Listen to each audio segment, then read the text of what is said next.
Hi I love you. Happy women's day మీ అందరికి కూడా.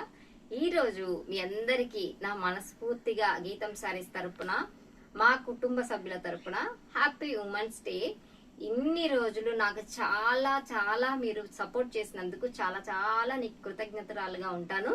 అది కాకుండా అసలు ఎంత షార్ట్ టైంలో మీరు ఇంత చక్కగా నన్ను సబ్స్క్రైబ్ చేసేసుకొని ఇన్ని శారీస్ ని కూడా నేను సేల్ చేసి ఇంతమంది మనసుని దోచుకుందానికి కారణం నేను నిజంగా చెప్తున్నా. మీరు చాలా మంది మార్నింగ్ నాకు మెసేజ్లు పెట్టారు. దానికి అసలు నేను కానే కాదు, మీరు మాత్రమే. దానికి అన్ని క్రెడిట్స్ కూడా మీకే ఉన్నాయి. చాలా థ్యాంక్స్. Happy women's day. మళ్ళీ ఒకసారి ఈ రోజు ఏంటి చెప్పినా, ఎన్ని చీరలు నేను తెచ్చినా కూడా అక్క డైలీ వేర్, గీత డైలీ వేర్, గీత మా డైలీ వేర్ చూపించమ్మా. సో మీ అందరి కోసం ఇవాళ డైలీ వేర్ 1 hour లో, అంటే ఆఫ్టర్ 3 లేకపోతే 2:30 తర్వాత డైలీ వేర్ లో మిమ్మల్ని మళ్ళీ కలుసుకుంటా. Don't miss it. ఎన్ని శారీస్ చూపిస్తానో అవన్నీ చకచకా బుక్ చేసేసుకొని కొనుక్కోండి. Happy women's.